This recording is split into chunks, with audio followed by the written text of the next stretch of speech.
Welcome to the Great Detectives of Old Time Radio. From Boise, Idaho, this is your host, Adam Graham. If you have a comment, email it to me, box13@greatdetectives.net. Follow us on Twitter at Radio Detectives, and check us out on Instagram, instagram.com/greatdetectives. If you're enjoying the podcast, please follow us using your favorite podcast software. And I do want to encourage you to check out our other podcast. In particular, I want to highlight The Amazing World of Radio at amazing.greatdetectives.net. If you enjoy old-time radio programs, beyond detective programs, I think you'll enjoy The Amazing World of Radio. We've done more than 200 episodes in a variety of different mini-series, as well as holiday specials. Their performances by actors such as Kirk Douglas, Angela Lansbury, Ed Asner, and much more. Check it out, The Amazing World of Radio, amazing.greatdetectives.net, and you can also find all of our other podcasts at the Great Detectives of Old Time Radio homepage. Well, now it's time for this week's episode of yours truly, Johnny Dollar. We will be presenting episodes 1 and 2 today, and episodes 3 through 5 on Friday. If you're minded to wait until all 5 episodes are posted, you can hit pause here and then come back and listen to the rest of the episode on Friday. And now, from September 10th and 11th of 1956, it's The Confidential Matter, episodes 1 and 2. From Hollywood, it's time now for... Johnny Dollar. Mort Parkinson, Johnny, Eternity Mutual. Oh, how are you, Mort? I couldn't feel much worse. It's the olives that do it, not the martinis. I wish it were that simple. Can you come over to my office right away, Johnny? Well, I guess so, if... I don't often pull that confidential business, but I really would hesitate to go into this one on the phone. Pretty rough, huh? I'm afraid you're going to find it even worse than that. It's about Ed Morgan, Johnny. Ed Morgan. I'm sorry. I know he was a good friend of yours. He's one of the best I ever had. Ed was a great guy. It's too bad he had to die that way. Johnny, it's too bad he didn't die a year sooner. What? You'd better come on over to the office.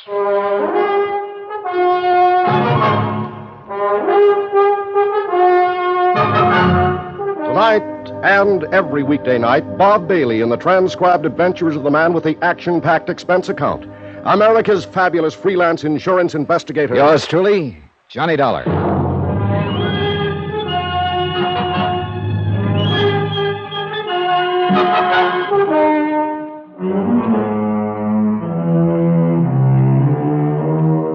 From Special Investigator Johnny Dollar to the Home Office, Eternity Mutual Insurance Company, Hartford, Connecticut. The following is an accounting of expenditures during my investigation of the confidential matter. Item 1, $2.85. Taxi from my apartment to the Eternity Building in the 7th floor office of Mort Parkinson, Vice President and General Manager. It was a room I well remembered, with its black walnut paneling and deep leather chairs. I'd worked on a lot of cases with Mort, and with the late Ed Morgan, too. And it sounded now as though Ed, my good friend from a long time back, was about to become a case himself. Come in, Johnny. Pull up a chair. Thanks, Mort. Well, that was quite a phone call. It's quite a situation. Yeah, I gathered that. No, I just can't talk sitting down. Old habit, I guess. Remember when we used to be over in the old Johnstone building before we built this new one? We had those old-fashioned stand-up desks. It was when old man Clement was still alive. And before I was. Oh, yes. I keep forgetting about you newcomers. Meaning everybody who's come into the game within the last 40 years. I suppose I am one of the original settlers. And set in my ways, too. Yeah, well, what about I sure hated to see those desks go. You could stand in front of them, lean an elbow on them, make out a report or a speech. Mort, you're trying too hard to avoid it. Avoid what?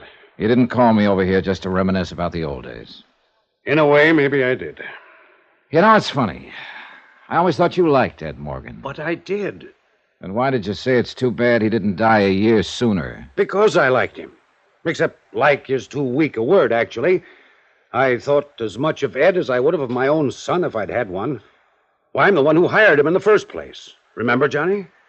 Yeah, I remember. And I took a personal interest in his career. Watched him work his way up.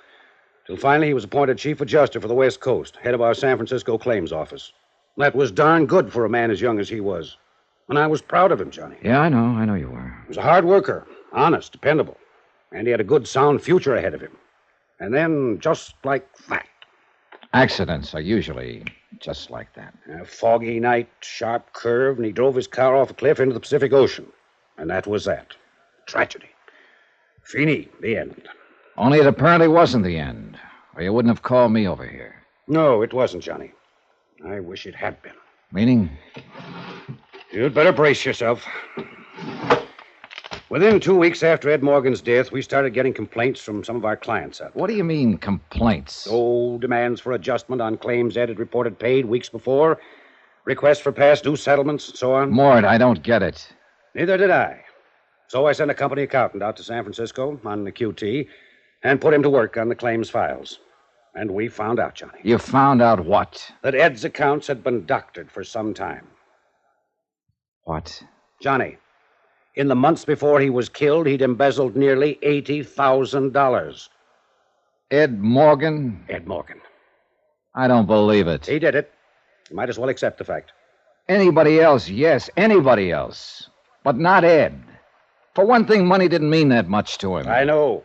We were always joshing him about living like an old hermit instead of a young bachelor. Well, then why would he do it, steal $80,000 after all these years of being honest?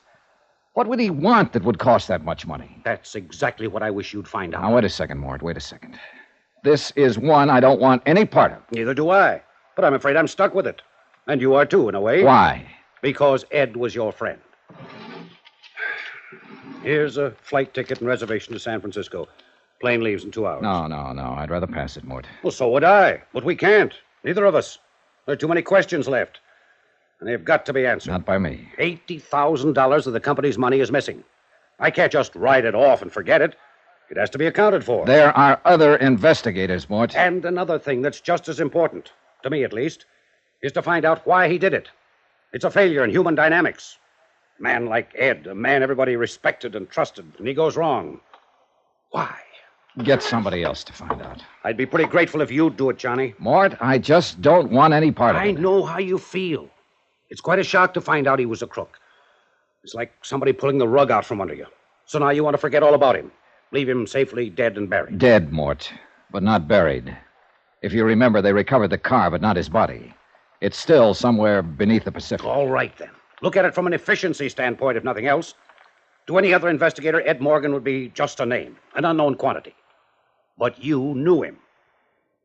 I thought I did. Regardless of what he did, Johnny, I just hate to think of a stranger pawing into his past.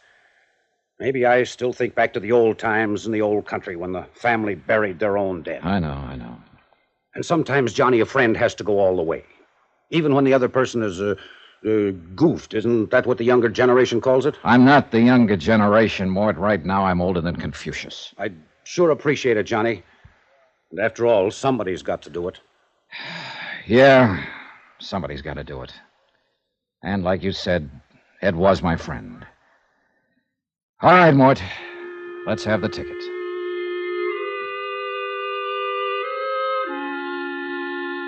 Item 2, $14.35. Tips, taxi, and incidentals in Hartford and same in San Francisco. Plane trip between points paid from expense account of company manager and not included herewith.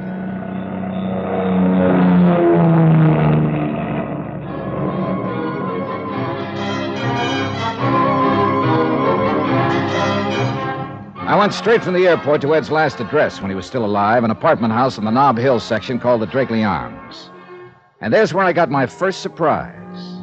Ed had always been the two-room bachelor walk-up type. But the Drakeley Arms consisted of equal parts of glitter, glass, swank, and price, including a uniformed doorman, a small private bar off the lobby, and an assistant manager with a gardenia on his lapel. Oh, he was a rare one, that manager. And it was a real gardenia. I am, of course, most desirous of assisting you in every way possible, Mr. What did you say your name was? Dollar. D-O-L-L. I can spell dollar. I'll bet you can. I beg your pardon. Oh, it's quite all right. I didn't mean... You didn't mean to be offensive, I understand. Now, about the former occupant of Suite 14. Mr. Dollar, I'm terribly afraid. Oh, please don't be. I mean, there is simply very little I can tell you about the late Mr. Morgan. A matter of discretion? Is that it? Discretion? Policy of the house? Something of that sort? Well, we do, of course, try to protect the privacy of our residents. I'm sure you understand. Even to the extent of turning down $20? Well... A crisp one, isn't it? Under the circumstances... Nice likeness of Andrew Jackson, isn't it? Thank you, sir. Gratuities of this nature are always so helpful in smoothing the rough pathway of human relations. Don't you think so, Mr. Dollar? Definitely. It's already helping you remember my name. Well, money is a mental stimulant, isn't it? Don't call it money. Just think of it as item 3. I beg your pardon. Item... That's quite all right. I meant... Yeah, I know. It's kind of a habit I seem to be picking up. Now, has your memory been stimulated any in regard to Ed Morgan? Oh, yes, the late Mr. Morgan. Pardon me, Mr. Dollar. Yes? Oh, yes, Countess Moggy. Yes, I'll be delighted to send the boy up for 2 quarts of suds. Suds? Would a nice dry Bavarian ale be... Yes, Countess, just plain beer. Yes, Countess, right away. Frightful old lady. Mixes it with creme de menthe, you know. Now, where were we, Mr. Dollar? We weren't, not yet. Oh, yes, the late Mr. Morgan. Well, he'd been our guest, you understand, for about 6 months at the time of his tragic accident. What was he paying for his suite of rooms? Oh, well, ordinarily, we don't release information of Forget it. This is not ordinary. How much? $1,200 a month. I see. Oh, he was a true gentleman, if I may say so. A bon vivant. And on the crassly materialistic side, if you'll forgive me, sir, a very free spender. Sorry, 20's the limit. Mr. Dollar, I was not trying to coerce your generosity by, well... Putting on another bite? Precisely. All right.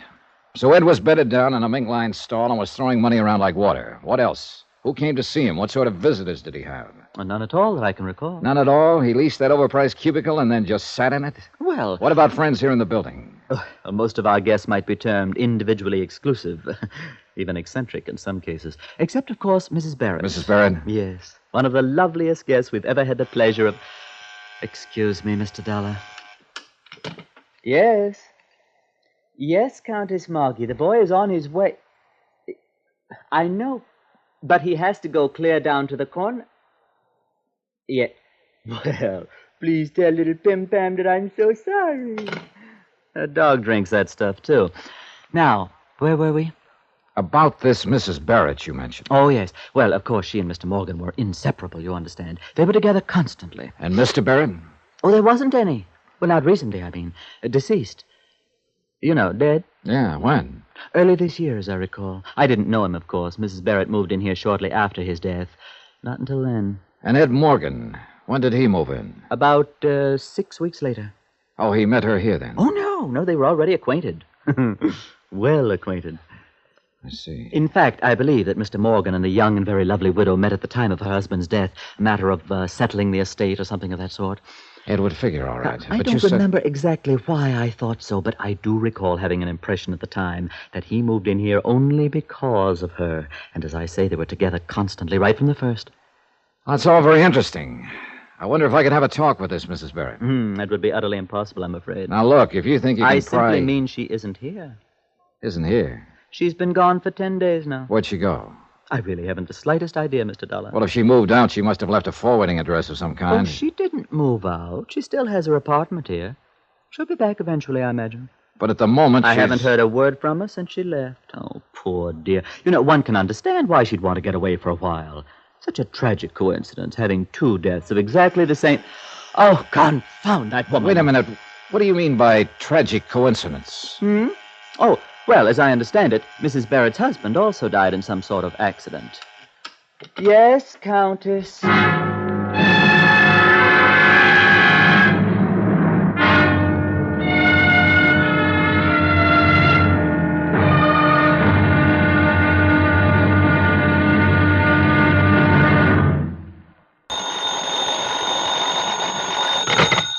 Johnny Dollar. Mac Woodson, Mr. Dollar. The girl from the claims office called and gave me this number. Oh, yes, Mr. Woodson. It seems we're working on the same case for the same company. Well, I've been working on Mr. Ed Morgan's files and records here for the past week now. I've turned up some... How much is missing? Well, about $80,000 so far. All of it was taken during the 4 months immediately preceding his death. I'll say one thing. In 20 years as an accountant, I've never seen a looting more cleverly carried out. Oh, Ed was a very bright lad. A man who'd go far, they all said. Did you know him, Mr. Dollar? I thought I did. He was one of my best friends. But it turns out I'm only beginning to know him. Could you meet me in his office around 10 o'clock, Mr. Woodson? Yes, that's where I am now. I've been working on these books day and night. Better be careful. That's what got Ed into trouble. How's that?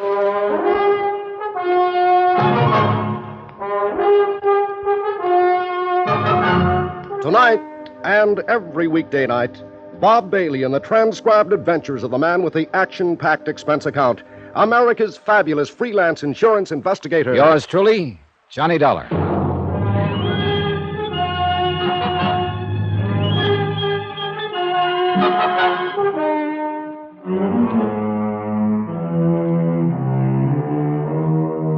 From Special Investigator Johnny Dollar to the Home Office, Eternity Mutual Insurance Company, Hartford, Connecticut. Assignment, the confidential matter. Location, San Francisco. Expense account continued. Item 4, $1, 1 martini. Item 5, $1, 1 tip to the bartender who stirred the martini. All in the house that Jack built. I don't know who built it, actually, but it took Jack to live in it. $1,200 a month, to be exact.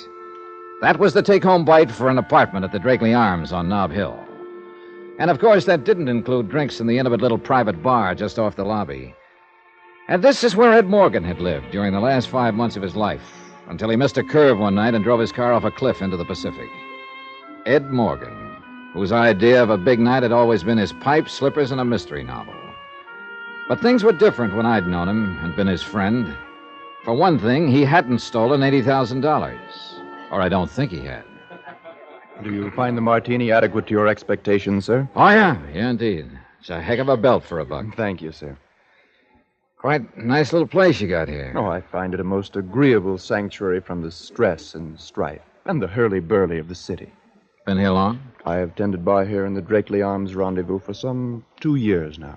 Oh, well, then you may have known a friend of mine who had an apartment here up until a month ago. A Mr. Edward Morgan? Oh, yes. Mr. Morgan was a regular customer here. An eager supplicant for my humble and healing wares. A beer drinker, mostly, as I recall. The Rendezvous does not serve beers, sir. Oh, forgive me. I didn't know. Quite all right, sir. Yes, I was here before Mr. Morgan moved in, and here I am still, now that he is no longer with us. Such is the chance and mystery of life. One just never knows. Precisely. Oh, could I serve you... Not yet, thanks. Get to know Ed pretty well, did you? The policy of the Drakeley Arms, sir, is to maintain a certain degree of formality in relations between guests and personnel. Sort of like a zoo, you might say, with bars to separate the people from the animals. The comparison is quite apt. Somehow, I can't see Ed Morgan sacking in a marble squirrel cage like this joint. I confess, he hardly seemed the type to me, sir. He was much too unrestrained for the Drakeley. He came in here a lot, did he? Almost nightly. For a few minutes, at least, on his way to some gala night spot. Gala night spot, Ed Morgan? Oh, yes. In all the years I knew Ed, I was only able to drag him into a gala night spot once. He stayed 20 minutes, then left because his tie was choking. Are you quite certain that your friend was this same Ed Morgan? I wish I weren't. Who were his friends? Did he always come in alone? Oh, no, never alone, sir. He and Nikki were inseparable. Nikki? Oh, I should say, of course, Mrs. Barrett. Oh, a young widow, as I remember. Lives here in the building. A lovely girl. Fascinating. And also unrestrained? Definitely. And Ed then was one of her friends. Oh, they were together every night, sir. An hour here in our little establishment, a few champagne cocktails, then out to dinner, dancing, the opera, ballet. Ed Morgan? Oh, quite. Life was just a mad whirl for those two. I gather your friend was something of a wealthy playboy. He was a claims adjuster for an insurance company. Then how could he possibly live in the fashion he did? If I told you, you'd flip. I beg your pardon? Tell me something. Was Ed in here on the night he was killed? Oh, yes. He left here about 9, as I recall. And a few hours later, he was dead. How did this Nikki take it? Pretty broken up, was she? She is a woman of very strong character. Oh, in other words, she didn't bat an eye. Well, I Look, wouldn't... That night Ed was killed. Did he leave here alone? No, sir. He was alone when he went off the cliff. Not when he left here, though. Nikki was with him. Item 6, $2.40, taxi to the Telegraph Hill apartment of Lisa Duval. Lisa had been Ed Morgan's secretary for about 4 years. But it seemed Miss Mousy Business at the office was Miss North Beach Bohemia at home. Italian slacks and halter, cushions on the floor, and naturally a view of the Bay Bridge from a corner window. We sat on the floor, naturally, and drank Chianti from a half-gallon jug, while a record player moaned agonizedly under the gouging of its needle. Bartok, I gathered, was now last year's kick. This was progressive jazz. Maybe that seems a little affected to you, Mr. Dollar. The way I dress and live in private life, as you might say. Why so? Everybody's got a right to salt his own dish of porridge the way he likes it. Well, I've done this deliberately, I guess, as a sort of antidote for the insurance business. Has it been that bad? Not bad. Boring. Oh, not your end of it, of course. Investigation work must be exciting. Yes, scream a minute, day and night. But just keeping records, filing papers week after week. I used to stare out of the office window at the ships in the harbor and think about stowing away on one. But of course, I didn't have the nerve. Too bad. The cruise would have been delirious. I thought of quitting several times. I guess I stayed because of Ed, Mr. Morgan. Oh? He was always so wonderful to work for. So lenient and understanding. Up until the last few months, at least. What about those last few months, Lisa? What came over him? I don't know. He was different, that's all. As though he were tense and nervous, under pressure. Any idea where the pressures came from? He didn't confide in me, Mr. Dollar. What were your personal relations between the two of you during the years you worked for him? What do you mean? Well, I mean, were you friendly, formal, strictly business? Friendly, I think, would cover it best. Did you see each other outside of office hours? Occasionally.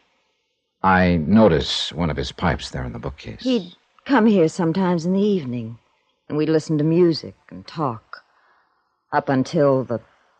Until the last few months? It wasn't that we stopped being friends, Mr. Dollar. He was just different, that's all. Tense, under pressure. That's about the only way I can describe it. But you don't know why he was that way. Well, looking back, I suppose it was because of the money. If he really did take it.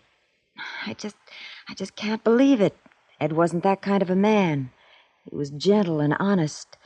At least until... Until the last few months. Yes. Or were you going to say, until she came along? How did you... Lisa. Yes.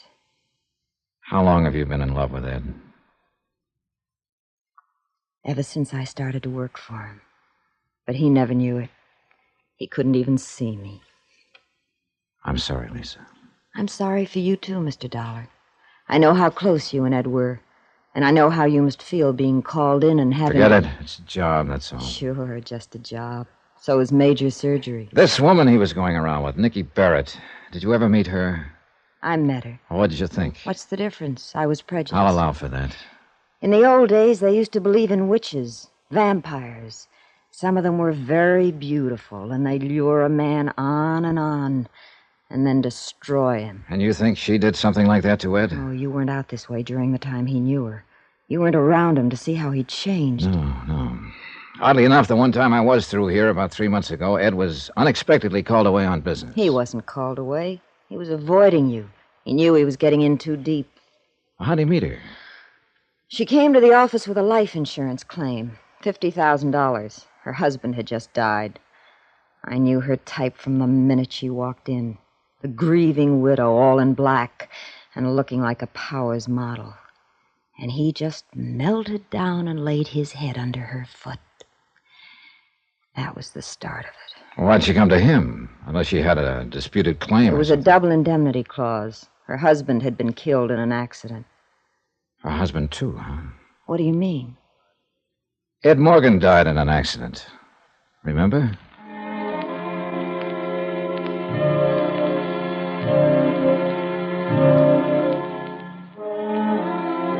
Item 7, $1.15, taxi from Lisa's apartment to the Deckman building on Montgomery Street. It was after 10 and the financial district was nearly deserted.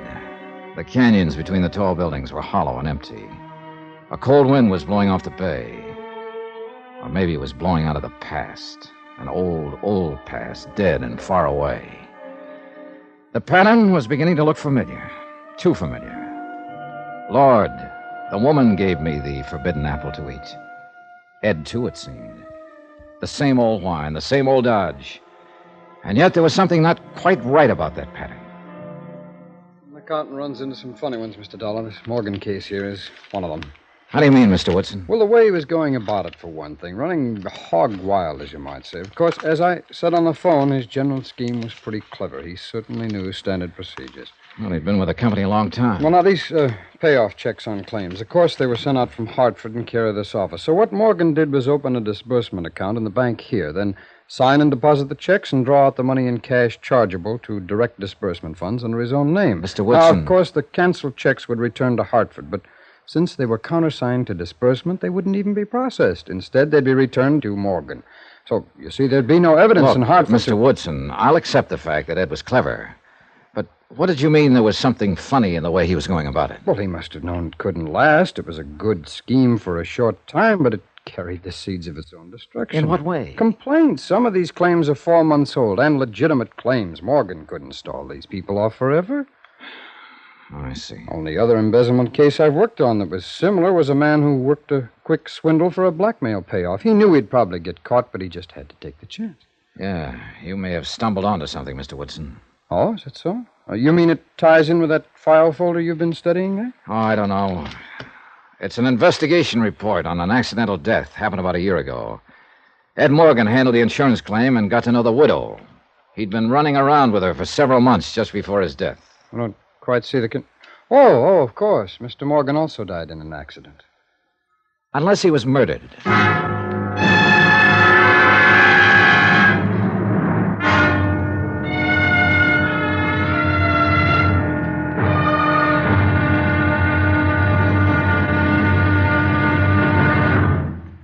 Now, here is our star to tell you about tomorrow's episode of this week's story. Tomorrow, $80,000 and a beautiful girl, both missing.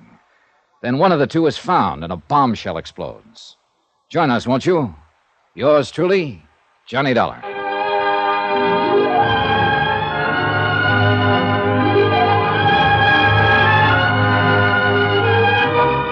Yours truly, Johnny Dollar, starring Bob Bailey, is transcribed in Hollywood. Written by Les Crutchfield, it is produced and directed by Jack Johnstone. Be sure to join us tomorrow night, same time and station, for the next exciting episode of Yours truly, Johnny Dollar. Hugh Brundage speaking.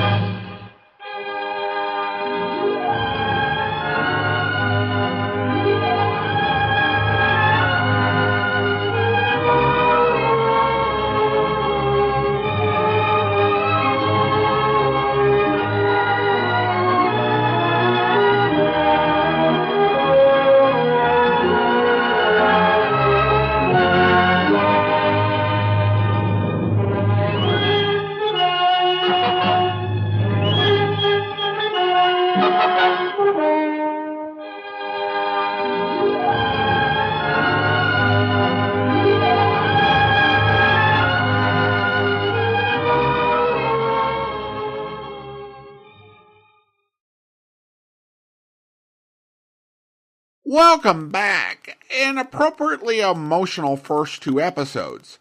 I think Ed's turn to not only being a crook, but to being a person entirely different than Johnny understood him to be was a real shock. And I think the story gives time for that to be processed.